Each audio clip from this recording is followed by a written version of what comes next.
വെറും പച്ചവെള്ളം ഒഴിച്ചിട്ട് വിതരണം ചെയ്യുമ്പോൾ അതെല്ലാം മുന്തിരിച്ചാറായി മാറുക.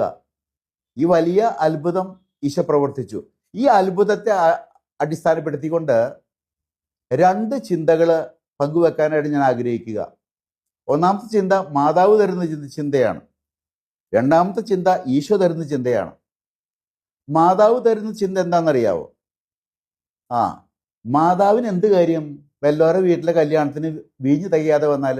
പക്ഷെ അങ്ങനെയല്ല മാതാവ് ചിന്തിച്ചത്.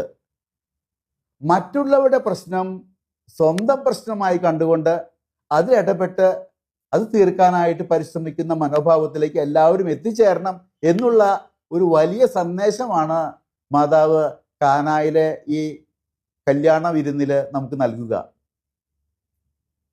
മാതാവിന് എന്ത് പ്രകാരമുണ്ട്? അവിടുത്തെ വീഞ്ഞ് തികയാതെ അത് കുടുംബനാഥൻ നോക്കട്ടെ എന്ന് പറഞ്ഞാൽ മതി. അങ്ങനെയല്ല. ആ കുടുംബനാഥന് വേറെ ആൾക്കൊരു പ്രയാസം വരുമ്പോൾ അത് എൻ്റെ പ്രശ്നമായിട്ട് കണ്ടു മാതാവ്.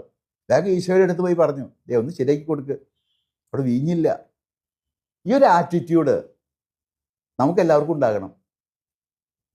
മറ്റുള്ളവരുടെ പ്രശ്നങ്ങളിൽ ഇടപെട്ട് അവരെ സഹായിക്കാനുള്ള മനോഭാവം, അത് എൻ്റെ വിഷമമായിട്ട് മാറണം. അത് മറ്റുള്ളവരുടെ വിഷമങ്ങൾ എൻ്റെ വിഷമമായിട്ട് മാറണം. ഞാൻ അതിനെ പരമാവധി അത് തീർക്കാനായിട്ട് ഞാൻ സഹായിക്കുന്ന മനോഭാവത്തിലേക്ക് വരണം. അതാണ് മാതാവ് ഈ കാനായിൽ വെള്ളം വീഞ്ഞാക്കുന്ന അത്ഭുതം വഴിയായിട്ട് നമുക്ക് നൽകുന്ന സന്ദേശമെന്നാണ് ഞാൻ നോക്കിക്കാണുക. രണ്ടാമതായിട്ട് ഈശോ തരുന്നൊരു സന്ദേശമുണ്ട്.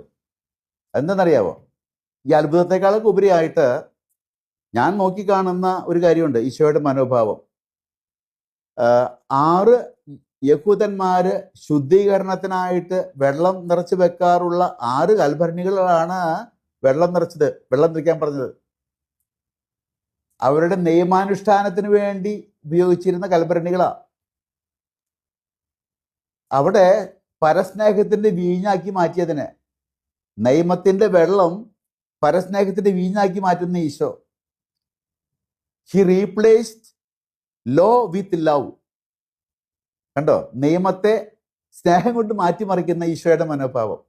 നമ്മളൊക്കെ നിയമത്തെ പിടിച്ചു നിൽക്കുകയാണ്. നിയമം, നീ അത് ചെയ്തോ, നീ അത് ചെയ്യേണ്ടതല്ലേ, എപ്പോഴും നിയമമാണ് നമ്മുടെ കയ്യിൽ.